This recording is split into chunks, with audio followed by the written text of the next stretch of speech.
За одоо би ингээд лакс тоолгож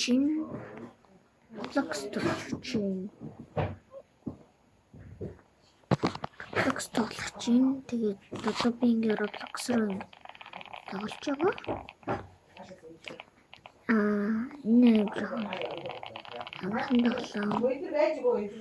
Энэ хөгжилтэй